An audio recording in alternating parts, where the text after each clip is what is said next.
something she has that we don't want.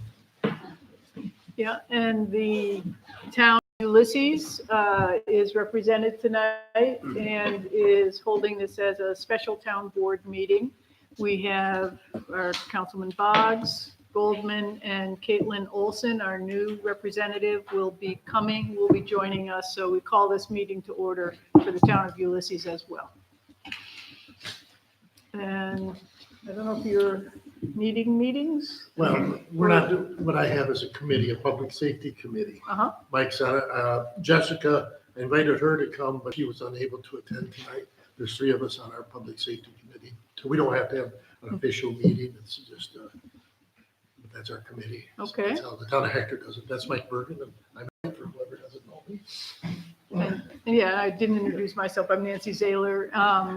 I think most of you may know that our supervisor, Liz Thomas, has resigned from her position effective February 21st. So as deputy supervisor, I'm filling in and we'll convene our part of the meeting tonight. But Deb, do you want to just make sure we do a round of introductions?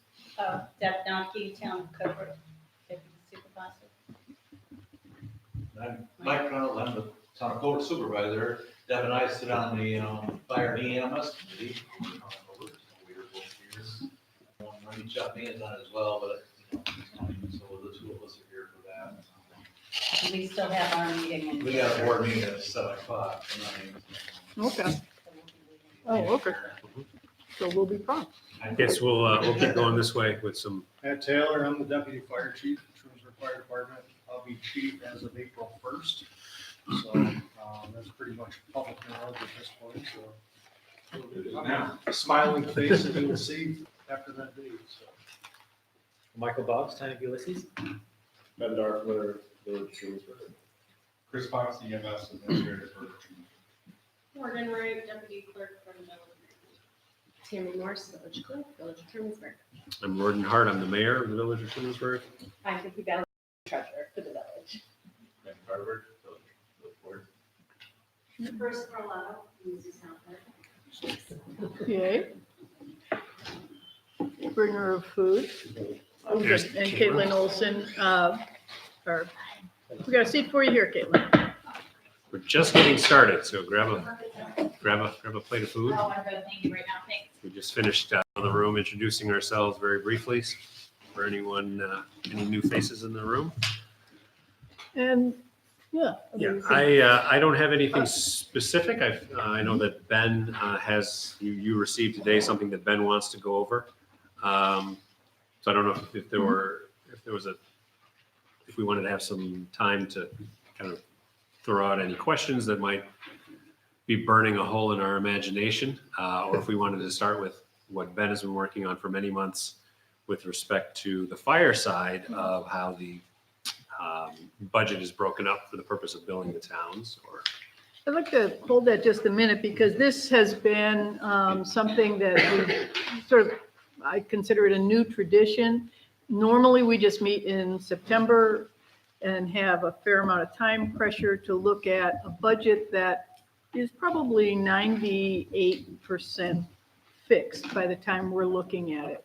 And it seemed like a meeting at this time of the year before the village adopts its budget was an opportunity to hear from the village about any sort of issues, trends, things that like financial impacts that might be sort of coming down the tracks at us, and if any of those are discretionary, to be able to have some input. We all understand that the village is responsible for and provides the service for which we contract, but I think many of us like to think that we'd like to have some input where there's opportunity. So wanted to be able to see either if there were issues that other towns had. I do appreciate the work that's been done on this and want to make sure we take some time to do that. It sounds like we want to wind up by 6:30. 6:30 enough time for you to get up to your meeting? Oh, yeah. Okay. Okay. So are there, last we talked, there were things related to the building, any new big equipment or things that are likely to have a big financial impact on us, I'm guessing that might be of interest to people. But if you have other questions, that's yours to ask as well. I got a few questions when we get to this Okay. report. Yeah, I think I can kind of give a brief overview, summarize by saying that the biggest financial impact we will all face going forward is the continued provision of the service. I don't believe any of you were at the State of the Village. I spent a few minutes on what has become my new personal soapbox with respect to how rural emergency services are provided in the first place, who pays for it, whose burden it is, and honestly, whether or not the state and federal governments should be paying more serious attention or giving it any attention. So, that's the big financial impact piece for all of us going forward. Chris can weigh in on the number of calls that we have, that the EMS side alone has taken just in January. If it continues at this pace, we will exceed our old record by probably 25%. How many calls? Right now, we're at 111 since the beginning of the year. 111 calls in 6 weeks, so that's a 1,150 call pace. I think our previous highest year for EMS was around 900 and change. So calls are increasing. We haven't had to have the conversation yet this year about expanding service further north into Seneca County or further west into Schuyler County, but that's always a conversation which I'm just waiting to have happen. I have, for my part, what I've been focusing on the last 6 months in particular, I would say a year, but the last 6 months has been gaining traction, is conversations with state and federal reps, specifically about two things. Number one, if we find a location for a new facility, who's going to help us pay for it? And I'm, as much as a small municipality can, trying to put the political screws to those folks and say, listen, do you hate to play the do you want the kid to not make it to the hospital game, but that's how you get the attention of some folks. And then the separate conversation is about the future provision of service and how it gets paid for. And what is actually happening is there are lines being drawn as to who is willing to help with which. I have had two very promising meetings with Congressman Reed's office on the paying for the facilities piece. I had a very interesting phone call with Senator Gillibrand's DC office about paying for the services piece, which completely surprised me. I didn't think that they would be interested at all in really listening to it. But her legislative aide in charge of healthcare actually was interested in kind of what this means to upstate New York. So that's what I'm going to continue to try to do is try to get Albany and or DC to realize that if you can't provide emergency services to people where they live, none of the other stuff we argue about really matters. On the building piece, there is the potential for the village to find a location for a brand new building. That's still very much in the discovery phase, but if that comes to fruition, then my goal is to find grant funding for the building. And it's not going to be the $1.5 million retrofit version that we looked at a couple years ago. It's going to be the $5 million brand new build version. There is funding through USDA, there's funding through FEMA, there's funding through Homeland Security, and I'm even willing to try to play the regional economic development card and say, well, Finger Lakes Wine Trail, et cetera, they need emergency services, and here we are, the only game in town. So we'll see. I think first things first, when it comes to those dominoes falling, we need to get the location secured first. And then we need to have engineering plans drawn up. And then we need to go hand in hand to every politician we can think of to try to help with the funding. That is where I believe you all will be extremely helpful, since we have different legislators in different districts that we serve. Those are phone calls, those are meetings. I know we met with Senator Helming once. Both Congressman Reed and Senator Gillibrand's office seemed interested in trying to help bring people together regionally. If they could put some federal pressure on state folks, we've got both parties involved there. So if we can get both sides to kind of at least listen to us, that will be helpful. So I'll certainly keep you all apprised and posted of any progress that we make when it comes to, again, securing location first and then going from there. Yeah. Do we know why the increase, where the increases are coming from? Do you have a sense of yet what's the trend contributing to? It's been kind of interesting. It's just, this is how it's falling, especially this time of year is our typical slowest time of year. So the uptake, I'm not really sure why it's happening, but it is. And the question I have for you, Gordon, is when you talk about a facility, we've considered as a group two different versions. One was the retrofitted facility to house both fire and EMS. And then there was a discussion about a separate building for just EMS. What is it that you are thinking of? What's in this $5 million I'm building? thinking a facility for both fire and EMS. I'm sort of kind of kicking around the possibility of including other village functions in that building. But when I actually get to thinking about, some of it has to do with the way, the roads I've been led down to look into grant funding. So by building the brand new building, we can potentially try to access either NYSERDA or NIPA money for a green energy facility. Solar panels on the roof. I mean, all is fair game when it comes to that. The USDA funding, which helped pay for the Burdette Fire Hall, would probably look favorably on the two departments being together. That's not a given, but that's, so I'm leaning towards the, again, if we can find someone to pay for it, I'm leaning towards the fire and EMS. And especially now that we've got some, I don't want to put too fine a point on it, but we are in the process of a significant change in the structure and the leadership of both departments. There are some programs that Chris is putting into place in terms of training and of course cross-training between the two departments. So I'm less attracted to the idea of them existing in different locations and then having to come together for training and the like. If they share a space, if the space is adequate enough so that they're not on top of each other as they are now, and of course we have all of the facilities that we currently lack, then I don't see a reason to split them up. I was going to just bring in another subject, but because we're in a different district than you are for state, for the state assemblyman and I believe the state senator, I'd like to get maybe some of your talking points, and I would like to talk with Tom O'Meara and with Phil Parmesano. Phil is now the assistant minority leader in the state legislature, so he might have a little more, even though he's minority, maybe a little more pull, a little more help that we can get from him. There's certainly, I'd be willing to talk to him because I understand the situation. And Skylar, we hear the calls. I know our Hector volunteer ambulance corps responds to a lot of calls in Schuyler County because,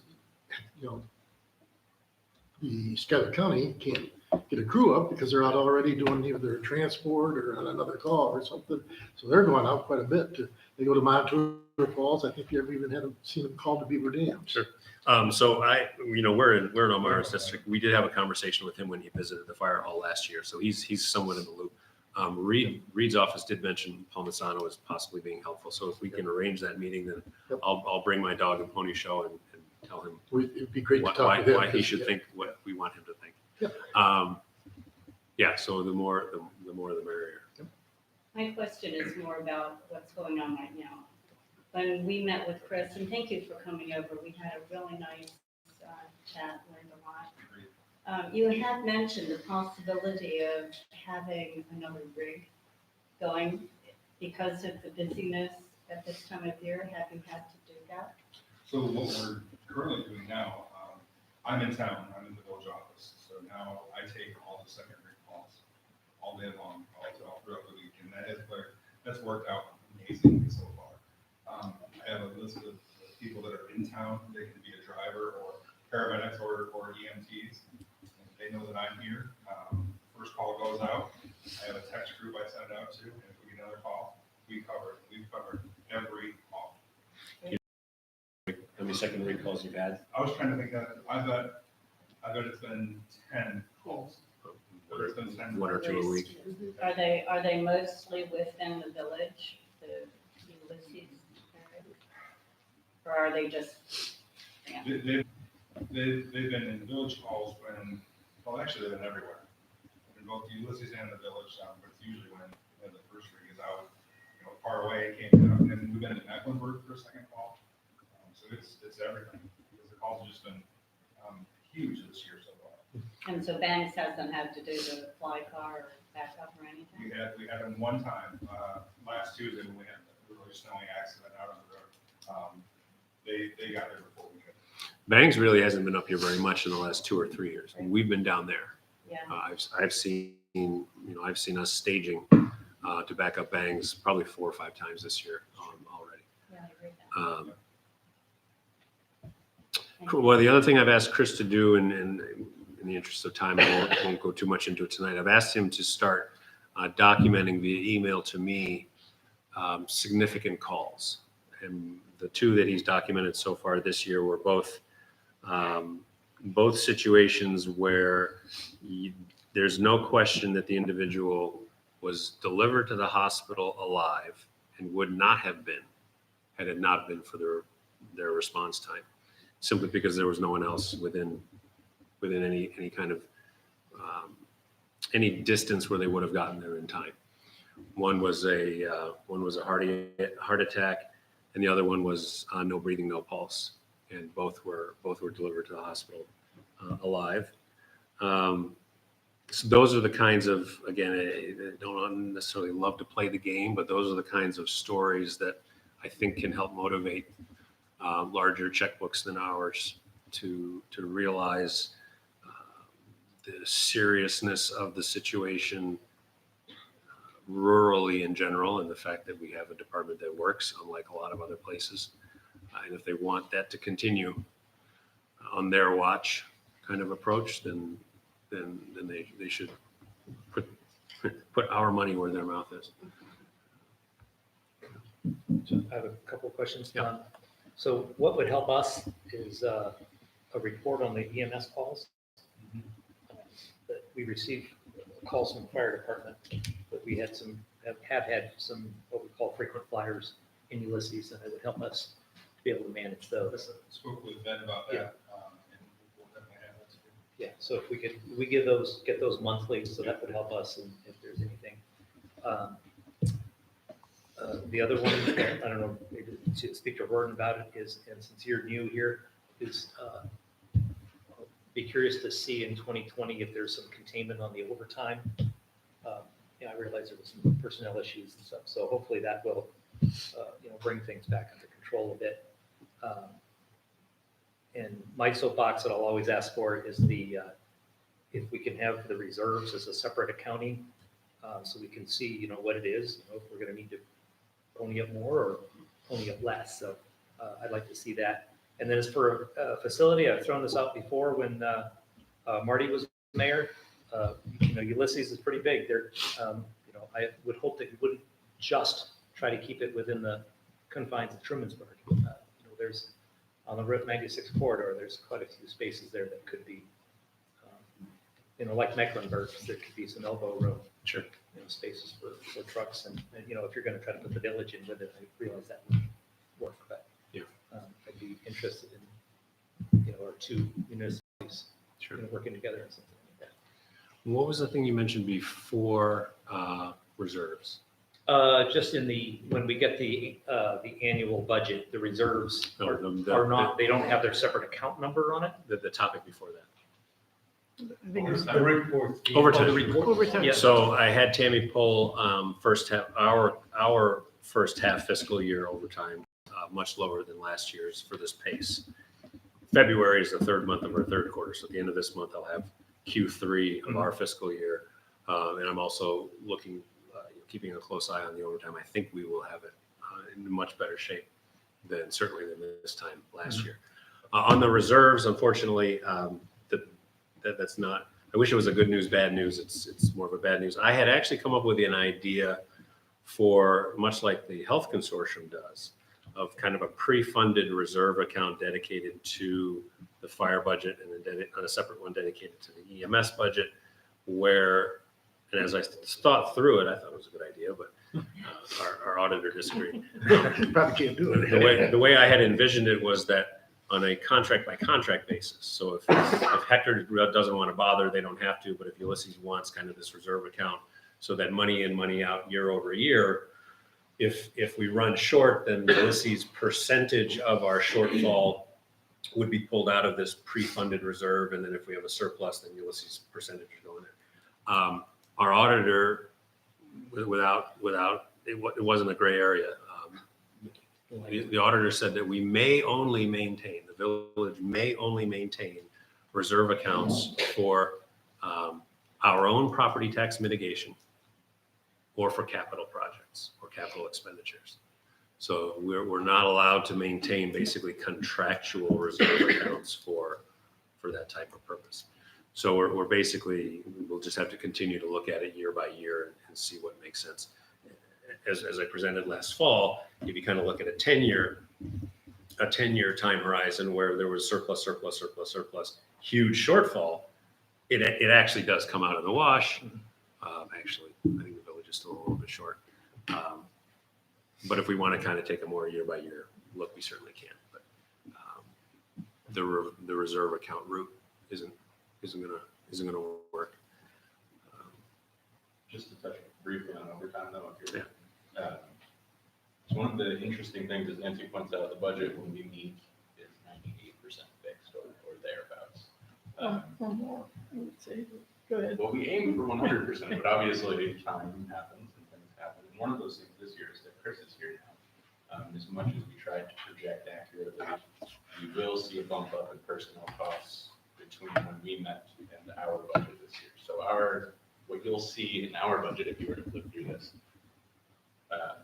will be slightly higher than what we had projected. Our hope is that overtime will go down, and it seems like Chris is making that happen. But just so you know, as far as our budget this year, any difference, that is the only thing so far is basically just cutting these.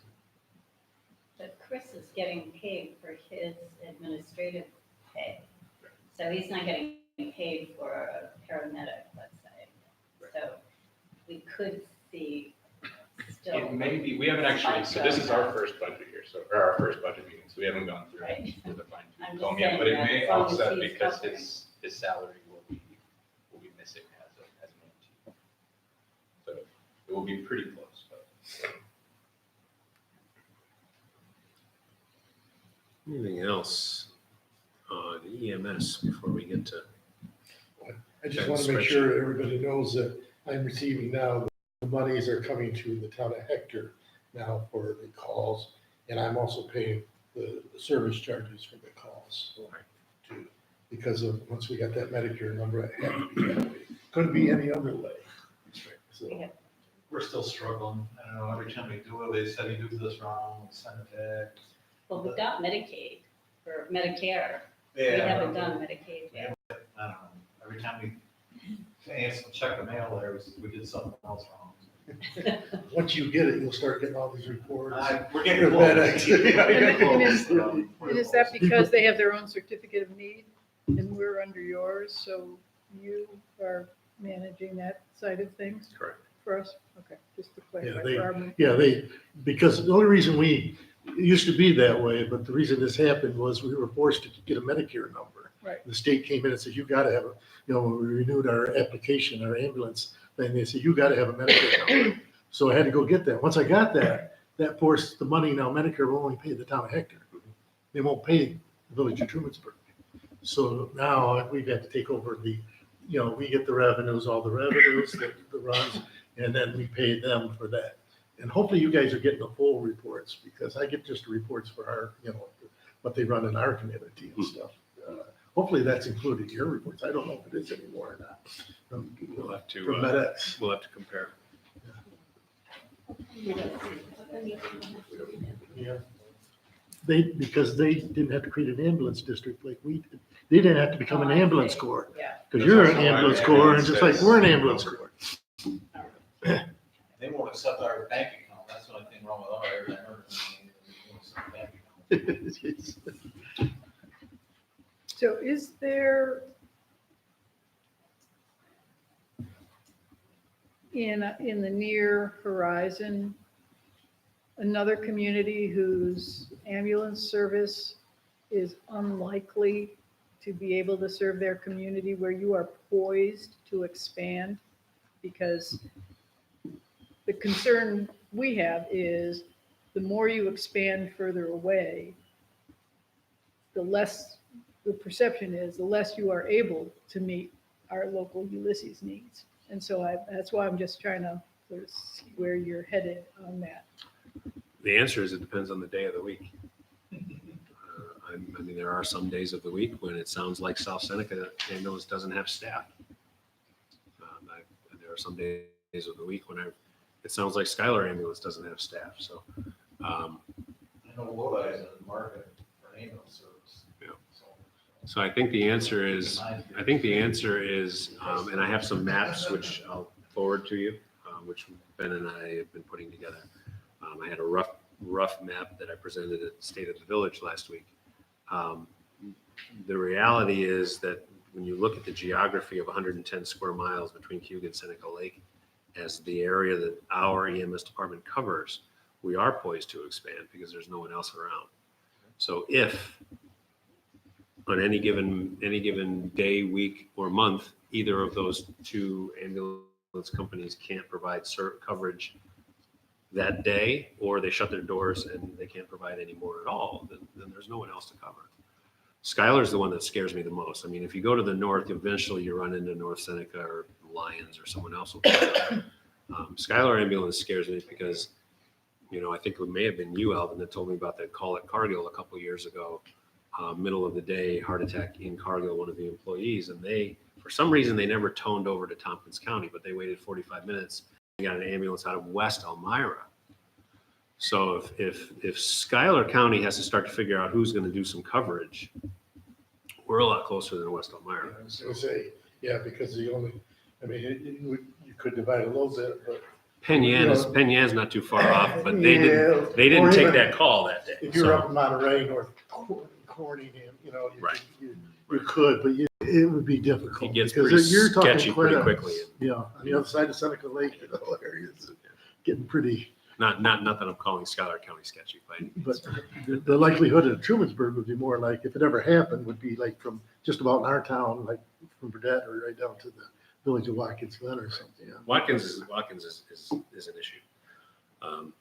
But part of the conversations I'm having with folks who have the ability to funnel funding through the state, and if anybody asks you what the model is that I'm trying to get them to think about, the model is CHIPS. We have roads, they give us money for roads. For municipality, ambulance company, or paid staff, doesn't really affect fire right now. The model is CHIPS. Force feed money to the municipalities that offer the service. And part of that conversation is if we have to go to a staffed second rig so that our local coverage doesn't suffer, where's that money going to come from? Because as you can see, our payroll line is whatever it is, 600,000. 60% of our budget is payroll. So if we have to go second rig paid 24/7, that's a big number. And it should be, and I don't want to shortchange the time on this fire budget breakdown that Ben has worked on. I haven't yet figured out how to take this kind of modeling and apply it to EMS, but that is it's on the list of things that Chris and Ben and I are going to work on, which is if we do get that new customer, that new contract, how do we create a budget model how do we create a breakdown so that we are not then subsidizing the new client? Well, right, especially if you're using a property tax cost sharing, Right. then it looks like you expand to more communities with less value. The disproportionate impact on the town of Ulysses and the relief that the village gets, a very good plan, because it's very good for the village from the numbers that I'm looking at, saving almost $100,000. But I will say that the assessment model works for fire. It doesn't work for EMS. So the modeling that the trustee Darfler has put together for fire, that use of property tax assessment works for fire because of the nature of fire protection and the fact that the fire district is not growing. there's almost, no, I won't say there's no chance, there's never no chance of anything, but there's very little chance of the fire district growing. There's a very high chance of the ambulance coverage growing. And ambulance by its nature is healthcare, not property protection. So the property value assessment model wouldn't be the baseline for EMS. It would have to be something along the lines of square mileage of coverage, population, something. And that's the piece that I haven't quite been able to find. Demographics. I mean, you just think about, Nancy, you're familiar with how the consortium models things based on demographics and age and utilization rate. I mean, there's got to be something built in there that's healthcare centric.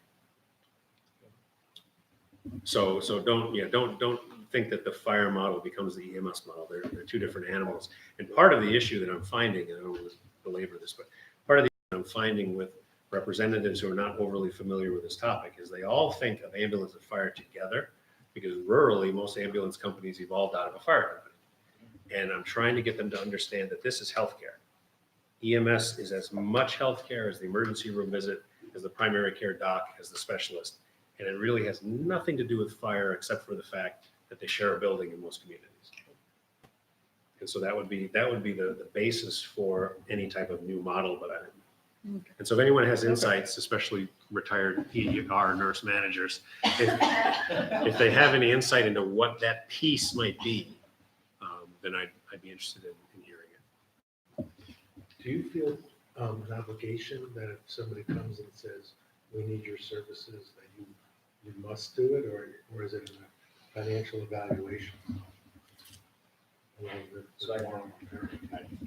So Chris, this is one of my fears, and to go back to Nancy's question, I think there's an immediate concern. What do we do if they pull? What do we do the next day if we immediately have no choice, essentially? If we're getting toned for all of the calls in the new district without any sort of. You have to go. So we don't have to go. Our mutual aid contracts with surrounding districts kind of dictate the terms by which we go. So if it would strip our agency of services, so if we'd be leaving Trumansburg without an ambulance or Ulysses or any of our districts, we don't have to go. But it gets a little bit dicey because how they quantify and can banks come and back up, can they do a backfill? We would not then be stripping ourselves of services, so then we would be obligated to go. So it's a little bit tricky, but I just want to point out that in the short term, if that happens, we're not in danger of losing our ambulance service, especially with Chris being able to run a secondary rig. So historically, the past couple of years, we've only had one rig out at a time. Even though we've had two ambulances, only one has gone out. So now with two, we have the capacity to absorb that, at least in the short term, initial gain of territory, sort of inadvertently against our will, without any loss of coverage to the district. Long term, it becomes an issue where we sort of contracting and how we budget for that and how we move forward in that sense. But there's a tipping point at which you have to hire a new person, which creates a lot of extra payroll costs. We're actually, so I do want to answer that first question though, Rich. I think for me personally, I think the answer, I mean, my ultimate obligation is to the residents and taxpayers of the village of Trumansburg. So I have to weigh everything else out against that. However, I think the answer is yes. And only because the conversations I've had with folks, I've had a couple of village residents who shall remain nameless say, these budgets are getting too big. We should just, withdraw to our borders and build a wall. And fire should be for fire in the village, and ambulance should be for emergency healthcare in the village. And I don't argue with those folks necessarily on the principle of it, but because I do get the calls, the fire and EMS calls in an app on my phone when I see, the emergency call for a life-threatening situation just on the other side of Seneca Road. If we don't respond to that and no one does, I would feel like we do have an obligation to help. And so all we're doing really is, instead of Seneca Road, now we've got a different road in Schuyler. Eventually there is going to be that, well, if not us, no one. So it is dicey. And we are at a tipping point because I think the numbers that I've heard is that somewhere around 1,000, 1,100-ish calls a year is what one ambulance crew can sustain. And I think we're seeing that now as we cross that number. We need to get the second rig out more. So we're not far off from that conversation of how do we pay for a second rate. We're figuring a way with, do what you can with what you have where you are kind of approach. But yeah, if we added a district, if we added another 20, 30, 40 square miles, that would be a 30 or 40% increase in what we currently cover. I think we'd have to figure out a way to staff that second rate. But what I'd like to do is figure out a way to have that to pay for it, and or get Albany to get their collective heads out of their budgets and figure out how to help pay for some of these things. Yeah, thank you. I know you want to be able to do this. I'm sorry. Yeah, no, I can kind of skim through. So we've touched on a couple of these topics already. Thinking through how do we divvy up the fire costs in a way that kind of makes the most sense. We've talked about, over a while, we've talked about one of the variables that Jordan and Jason and I have been kicking around. What does this look like if we roll into a year where we have twice as many calls or half as many calls, no calls? How do we kind of think about what are the real cost drivers in the fire budget? And we've mentioned also, in your work, we mentioned that the fire air coverage here is probably going to increase, but it's a thought in the back of the mind, what if in that scenario, how do we kind of think about a model that kind of can scale in these various ways? So one is a model that it kind of reflects the costs, the actual cost of service fairly between municipalities, and one that scales doing that off-lease. That's increasing our join, but also as all increasing that scale in that direction. We have also heard, and this is something I was initially thinking of, as we've had these conversations over the past few years, I'm listening, the question of cost fluctuations continue to come up. The cost of call volumes spike for some reason, for some units, some municipality. It's hard to react to that. You're not sure when that's going to happen. All of a sudden, that kind of oscillate the cost sharing for the next couple of years as that phases out. So there are other ways that might be more stable, more reliable, more understandable for municipalities to fight it against more effectively. So really, the brunt of the investigation was kind of sitting down again with Jason, Matt, and Gordon, and myself, and going through line by line through the budget and saying, really, what here fluctuates if we had that twice as many calls, or half as many calls? Obviously, things like gas is going to go up if we have more calls. We're driving that apparatus more frequently, vehicle repairs, small equipment, things that are being used heavily in response calls. That stuff is all very much a variable cost. But as we looked at it, a surprising amount of the cost is very much fixed cost. We need the apparatus that we have because of the area that we cover and the types of calls that we go on. We need the building, we need insurance for the volunteers. These things don't really change. And we're at a place where we're already even lengthening the age of the apparatus because we're aging them out really based on just life cycle of PA requirements rather than we're driving these things so hard so often that we're going to replace apparatus every 10 years or something like that. So we really try to look at what are the driving costs behind the fire budget. And then I started looking around at how do we split those costs out. We've been doing call volume, obviously. We talked about ways to kind of think of different types of calls, different call types. We've talked about call time as well. That kind of includes a little bit to Nancy's point, like the idea of if you're going further out, that's a longer call. You're away from the home speak for a longer period of time. It also includes should you be a larger response if you're on scene for many hours, then maybe that fits in some degree or another. And then on the fixed cost side, we try to think of other pieces that kind of more closely model that. Is it square miles of coverage? Is it population? Is it assessed value? So we started kind of playing with the things, pulling in what information we could find around these different ways to kind of slice and dice the budget and see what made the most sense to try and approach a regional model. And as I said in the findings here, basically what ended up striking us is that really a large portion of the budget, most of the budget is really the apparatus, and a large, and as I was pointing out, need what we need. And it doesn't really scale up or down, we get a lot more calls or a lot fewer calls.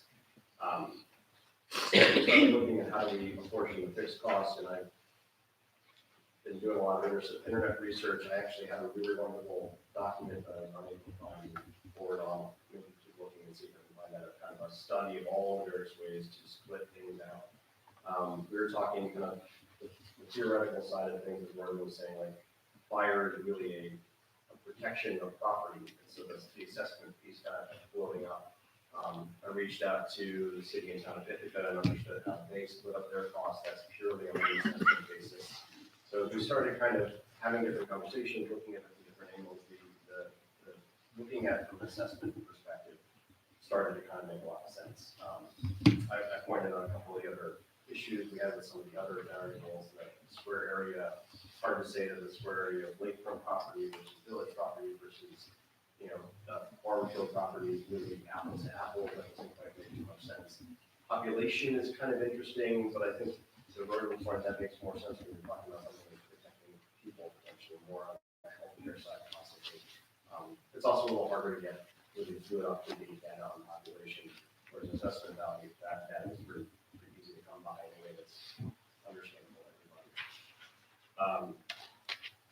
So with all that, and I'm kind of skimming through it, but we're short on time, we started kind of coming down to a couple different options, really honing in on that assessment, taking the fixed piece and breaking it up by assessment. From there, the other parts, I'd love to hear if there's other input or ideas for how we split the variable costs, how we bake this in. We're still kind of early days on working through this piece.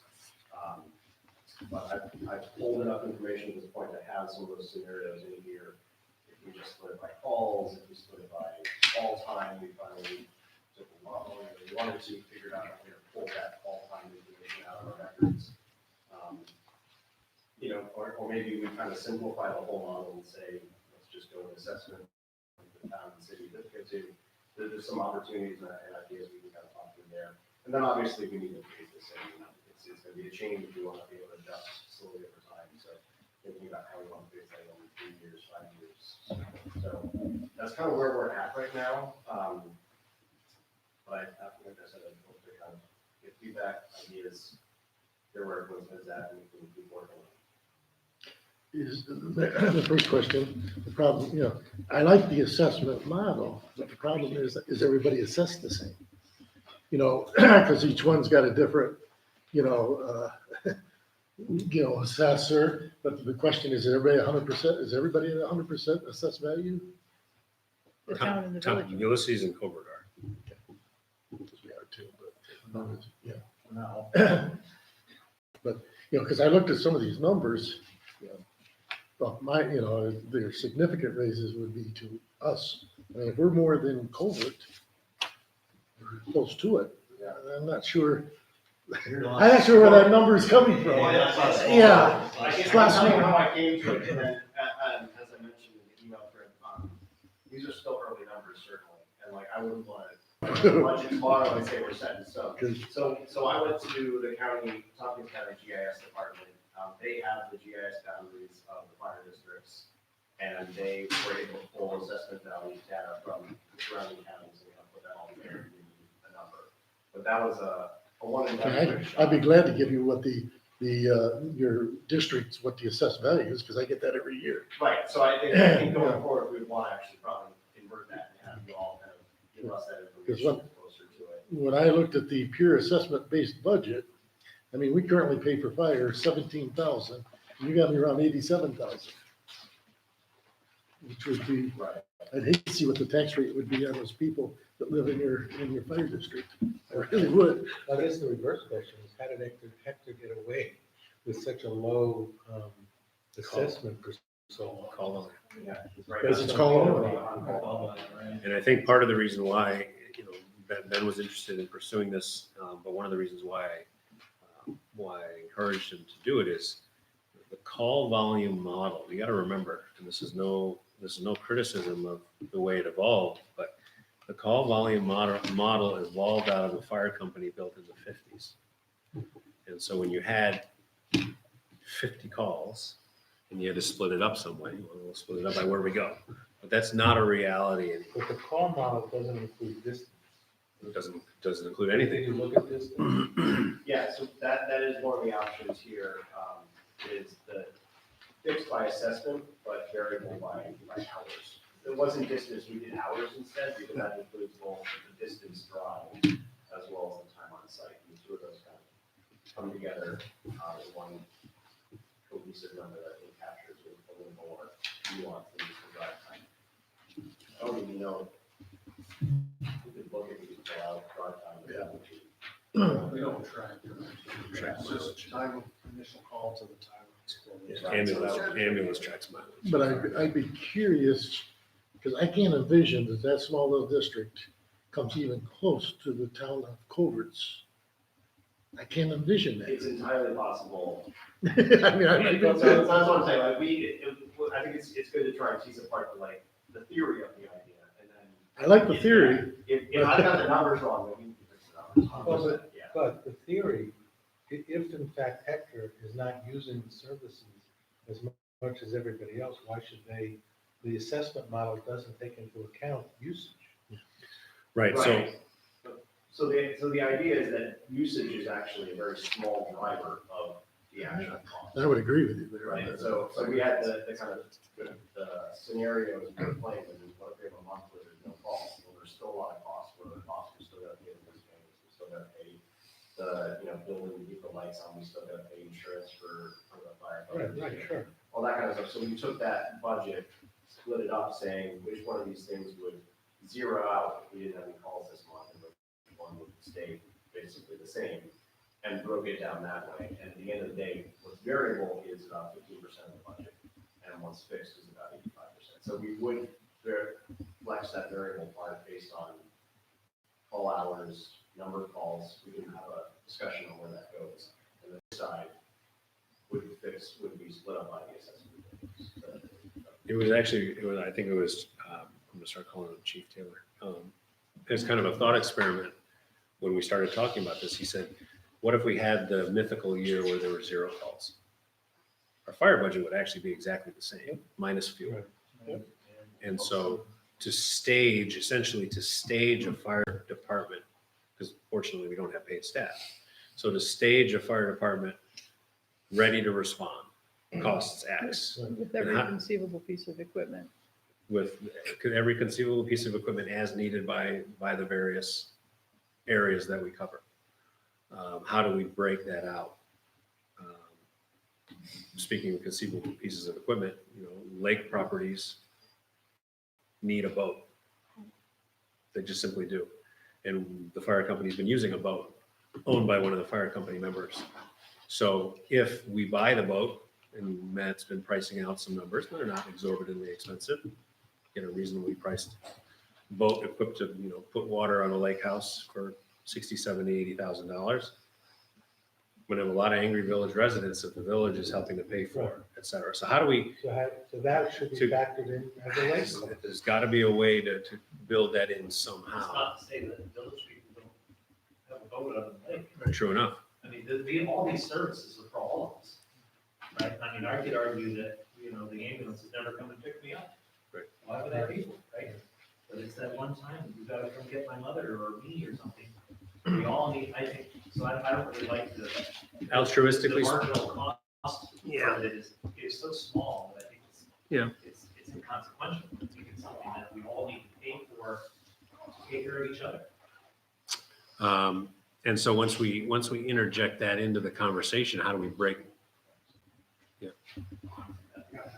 Well, I had a Thanks, question on the rate, on rate calculations, because I didn't have a lot of time before I was able to look over it, but I did come across another equation model that was used in Ohio, and I wondered if you had considered using a rate determination that factored in multiple variables as opposed to pure assessment or any pure model.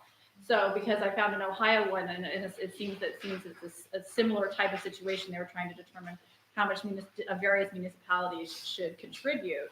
And they looked at a variety of different variables to determine it, including the cost of buildings of their property, but the percentage of valuation of the recipient of fire protection to the total valuation protected, the percentage of fire department use by the recipients of fire protection over the last 3 years were just two of the ones they were using. Percent of population of the recipient of fire protection to the total population protected.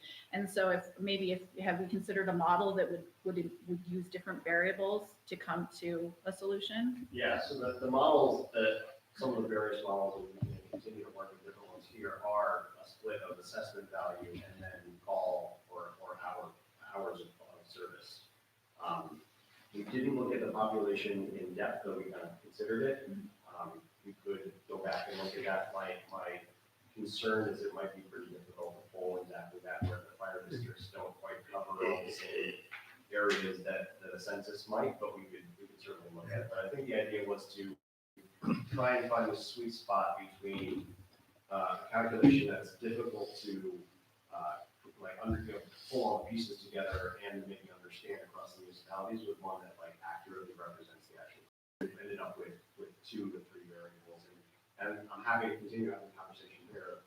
Should that, is that just annoying and we just go with one variable? Do we like more variables, and that gets us closer to a real underlying cost structure, and we can kind of bring in more? Could we get, I appreciate the work you've spent on this and the clarity with which you've laid it out.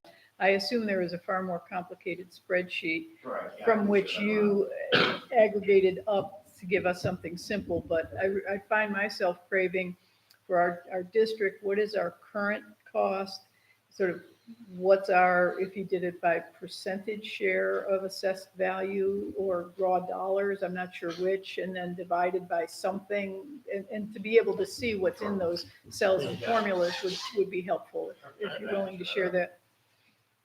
From my perspective, I'd be a proponent of, I like the assessment part of it, because that kind of fixes it a little bit more. Because right now, the budget fluctuates quite a bit. I know for us, we see quite a difference from year to year to year, depending on the amount of calls. Like you said, you might get 1 year where you get a lot of calls, and all of a sudden you get years with very little, so it fluctuates. Yeah, but it fluctuates still quite a bit. But you would, if you were gonna do it, I would be a proponent of, just like you almost broke it out, 85% on assessed value, maybe 15% on rolled averages. That way you would get, because like you said, your fixed costs are your fixed costs.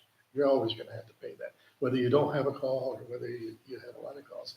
And then your variable costs are more determined on the amount of calls that you get, your gasoline, your repairs. And that's this, Alvin, that's this first one, fixed by assessment, variable by calls. You just want to make sure you have the right numbers.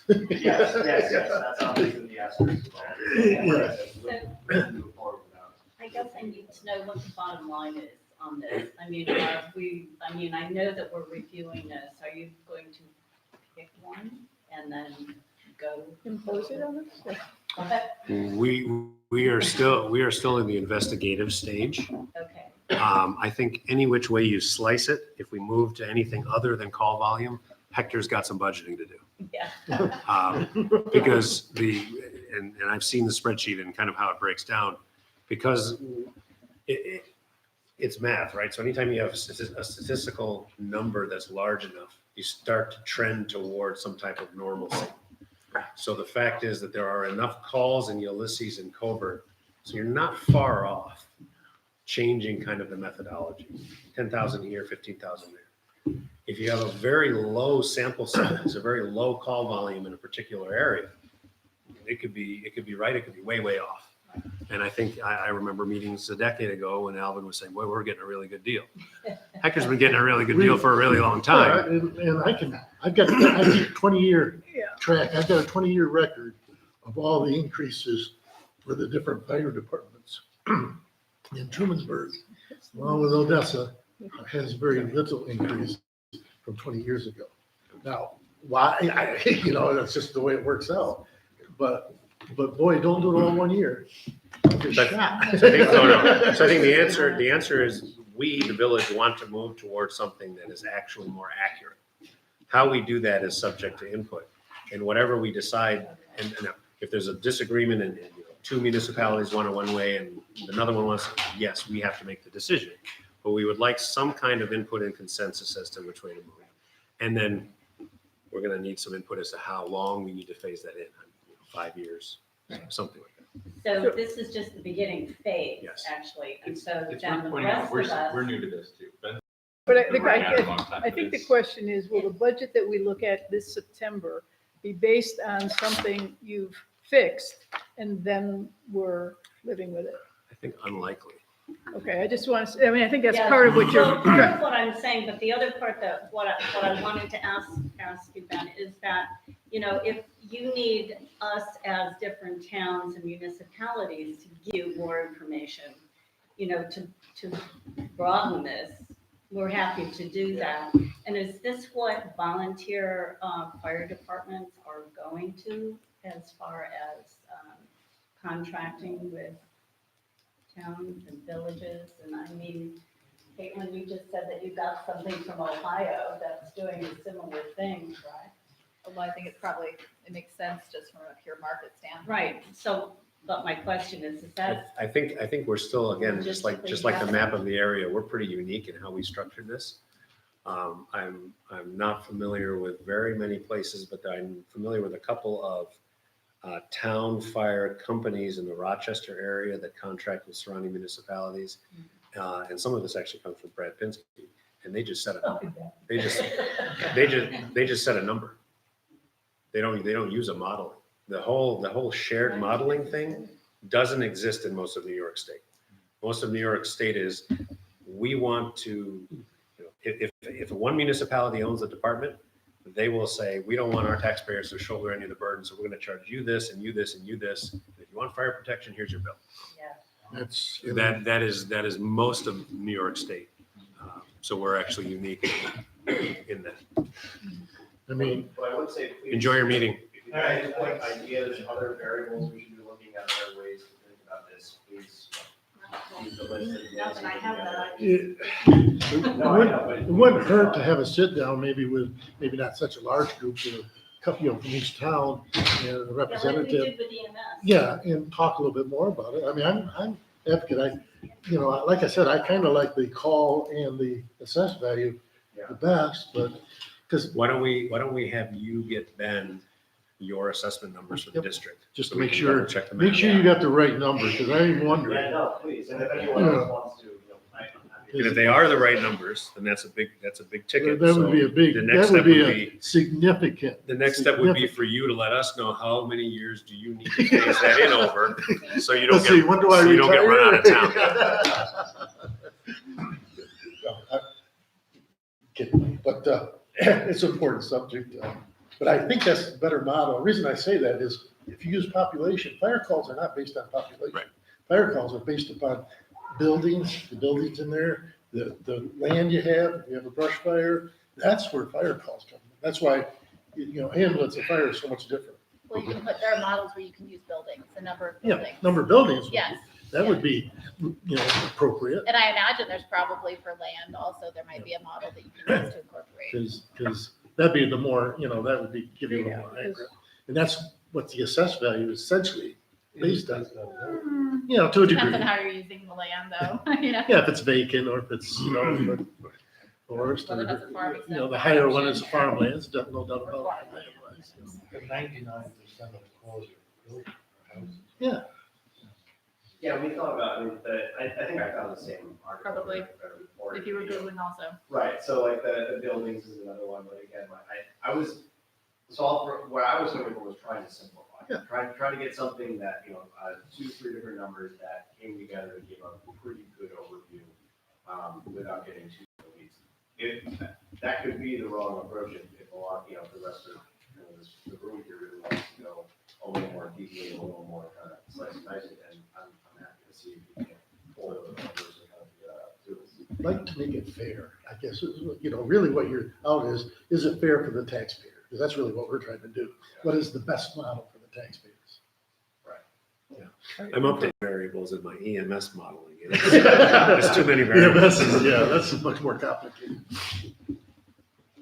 Well, I appreciate you looking at it and given the disparity Yeah. between Yeah. the the wealth and the configuration of our municipalities, there are gonna be some big outliers. And my guess is you didn't look at a model that would have held the village contribution anywhere close to what it is, because each one just saves you more and more money. Which, I mean, I was really trying to go into this. I mean, unless I'm reading the chart wrong, but I see those No, negative they save a lot, numbers. But is there a factor that you can come up with that would do that? Because. I don't know. I mean, that's what I was Land asking. size, Assessment, they all. I mean, I don't think- Population. That's not going into this looking. Population would do Part of Or it too, population growth, to that point, density. the handful of people who every year tell me that I need to pull back to our borders and build a wall, that's really close. The $100,000 to $125,000 is really close to what it would cost for village to run a fire department within its own borders. So if we were only providing, fire protection to 1.2 square miles, we're in that neighborhood. So again, the idea, which then, if we ever figure this piece out, maybe assessment aside, maybe helps with how do we conceptually build a framework for EMS where we're adding, if we add territory, that territory is paying for their usage or their portion of the costs we incur to add them. So what your modeling though is basically saying is the town of Ulysses assessment totals are about 2.5 times what the village is. That's totally in the budget, 258 to 92. Is that correct? Am I reading that right? Yes. So that's easily figured out, right? I mean, Right. What, what's your total assessment? What our total assessment includes the budget? yeah, I had asked the county. Yeah, for- well, you get it split it You out, get it split out. Yeah. because you have to do part All of time. that raw data is in the spreadsheet. That's about right. I can't, 2.5 to 1. I can't believe my little district has more assessed value than even the village of Trumansburg. Right, so like. I cannot believe that. I just, Yeah. Don't be knocking Hector now. Yeah, but it's not, that section's not very large. You got all that big from. There's no lakefront there. Is that in Hector? No, it's Not- just not in the it's just a little chunk in Hector, it's not very large. Not the whole town. And there's no way that I could be the same as the town of Colbert and in the village of Trumansburg, and that's what this assessment, so there's gotta be some wrong numbers. So you need to get- All the houses on Seneca Lake that are in the town of Hector. They're not in the village. They're not in the village, there would be the town of Hector's assessed value, yes. But no, My they're only assessment a is portion, they're large. only a small geographic portion of the total town of Yeah. Hector. Yeah, Right, So it's not the whole So I town of need- Hector. So we need Alvin to get Ben yeah, I got the Your- number, assessment number for that piece of the ambulance district. because I have to, He doesn't have the the part. village of Trumansburg is kind of unique, it has about four, you have 4 different groups you contract with, well, the town of Hector, I'm unique in that I have 5 different fire departments I contract with for coverage in the whole town of Hector. Because we have to do the village of Odessa, the village of Burdette, the village of Trumansburg, and the next fire department, the village Logan Hector Fire. I contract with all of them to do fire service. So only a portion of the town of Hector is served by this fire service. Yeah, it's just, So that's it's a why little- it's only a it's a little fraction. piece. I got it's a little piece that goes down to. It's basically out the Savine Road and up around by Yeah, Burris. yeah, Sarian Road, I mean, the fire district is quite small. The town of Hector's already big. Yeah, what? Yeah, no, that'll be helpful if you can get that. Huh? That'll be helpful if you can get that to Ben. Yeah, because my suspicion is you got some number It that's. might be, I mean, I asked specifically for the assessment in the district, but who knows, there's See, a million ways. that No, can maybe go. you got Mecklenburg and the, I You don't know know. what, that's, anything's possible, so I trust your numbers much more. Well, it better be right. So if we give you new numbers, you can get. No, teasing. Give me your, they got my email, but supervisor@hectorny.us. Yeah, I got it now. It was, Yeah. it bounced. Yeah.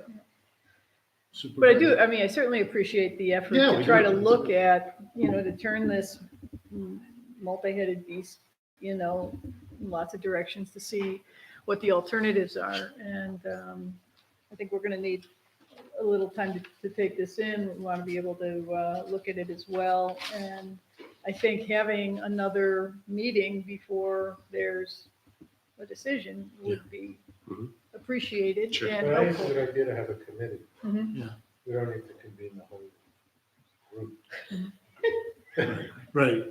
I agree with you. I think there ought to be a little committee that works on it, you know, and then goes back to everybody or something, because it's gonna take a little work. Yeah.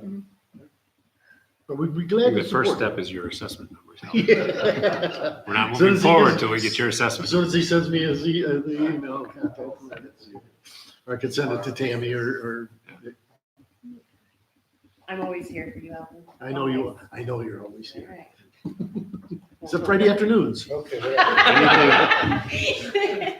Anything else? Pretty much. Thank you. I think, Oh, you're welcome. is there anything, yeah, anything else from town of Ulysses for anybody here? Going?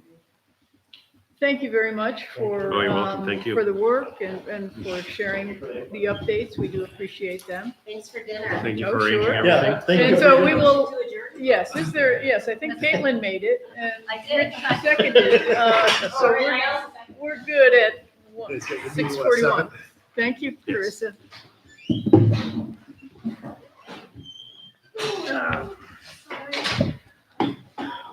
There's food if you can get.